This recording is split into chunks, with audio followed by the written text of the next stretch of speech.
Hello.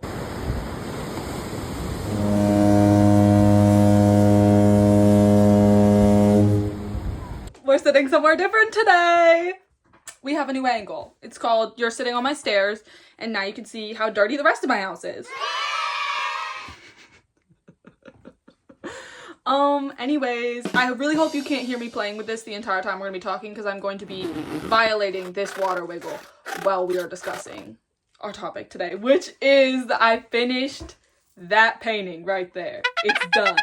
The title of it is The Faded Hunt, and as many of you could have guessed, I already talked about it on Instagram, you already know. It is about A Court of Thorns and Roses, specifically the scene where Farah, also no one come to me on that pronunciation, Farah,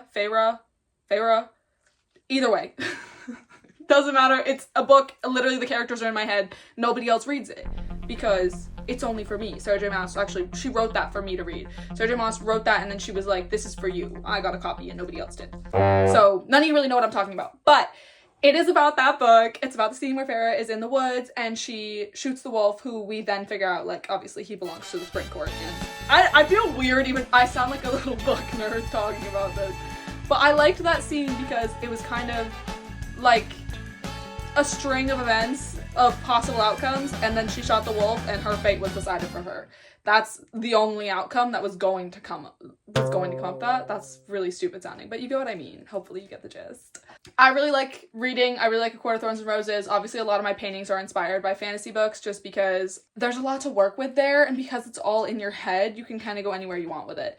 And I really liked imagining that scene. It's almost like a prompt is kind of how I take it. So there's some creative liberty, obviously, but with this one, the meaning really was making me think more about, like, I can't remember what the word is for it, but it's basically like the idea that there's all these different threads in the universe, and when you make a decision, some of these threads are cut off. Because if Farah hadn't killed the wolf, hadn't shot it with the arrow, she would not have gone on this whole journey into the Feyland and end up meeting her partner. So that was kind of my fascination with that scene, was just like, this is a big moment, and to her it was a scary moment, but it might not have necessarily felt like life-changing. I'm fascinated by that and the concept of, like, that being a thing in real life as well, because I think that does happen. You make a decision, you might not even realize it, but it could become life-altering very quickly. And, like, this is a bad example, I feel like, but for me, one of those decisions was, like, over the summer, I got in a bad car accident. But part of how that happened is I forgot something at my sister's house, and I had left her house, and then I had turned around to go back to get it. I made that decision to turn around to go back to get it, didn't think anything of it. On the way back to her house, some girl wasn't paying attention and hit me head on. So, because she just wasn't looking, I guess it was going way too fast. But that was really scary. However, it wouldn't have happened had I not turned around. Had I not turned around, I would not have gotten that accident. I would not have had my car totaled. I would not have gone through that trauma. So it is interesting in every aspect of life that concept can be applied. It's not just like a stupid little romance book thing. Not that those books are fucking stupid, but I feel like a lot of men specifically say things like that, so I will not be tolerating that. I love fantasy books. I think they have just as many takeaways as any other book can, and they're fun to read, and that there's something to be said about that, especially in winter when it's so miserable out all the time and it's cold. Like, I know that's not everywhere, but like here it's like that. It's dark all the time. I say in this brightly lit room. But, like, I don't know. It was something that I needed last year, especially, to get through seasonal depression. Fantasy books mean something to me, and I'm not gonna invalidate that because they're silly little romance books. I think a lot of people say that too because they're written by women, which I won't even get into that. I've never painted snow before, which sounds dumb, but I really wanted to try it, so I did. And it was really hard, honestly, very difficult. I talked about in the last video how I kind of got low-key roasted on Reddit for this painting, and that was kind of humbling, but it was mainly men shitting on me just for being a woman solely, so that didn't, like, super knock my confidence. However, I had a difficult time with it. Mainly the fact that mountains and highlights that are further away, like, obviously in the background, the highlights are going to be darker than the foreground because they're further away, it distorts it more. And I knew that, but I didn't realize that in the midground, which, like, I knew this in theory, but it just didn't work out in practice. It was not fucking clicking. that in the midground, the highlights are also going to be darker. They're not going to be bright. So I ended up having this weird effect where the trees that were further away were still super detailed and looked like they were a lot closer, and it was messing with the perspective of the piece. And then the shadowing was like too much, and then it started to look like it was really close and then really far away. I was just basically distorting it back and forth, having the same issues, and I started to get really frustrated. So I basically scraped some of the trees off and started from scratch on them. And that was actually really good for me. I'm glad that I did that, because I think it's important to recognize when you've messed something up that you can fix it. The best part about oil paint is that you can fix it. You don't have to just be like, well, I hate it now and I just have to see it through. I don't like doing that, and I get sick of it, and then I don't want to do that. Yeah, no, I felt like it was a good piece for me. It kind of felt like a little bit of a challenge because of the snow. That was hard for me to paint. Snow is kind of difficult because you don't know, you can take it in a really blurred, blended out, like fuzzy direction, or you can take it in more of like a crunched direction with a lot of texture. I didn't really know which way I wanted to do it. I ended up doing more of like a blurred effect on the snow that's further in the back, and then the snow that's closer up is more crunchy. And I kind of ended up doing a little bit of an analogous color scheme for this piece with blue and yellow mainly. I mean, there is some other tones in there, obviously, in the figure, the wolf, and the sky, but it is kind of, I don't know, it's very blue and yellow, and I feel like it lends itself to the piece being like really unified and super together. It definitely puts emphasis on the wolf and the girl as well, because they stand out with different colors.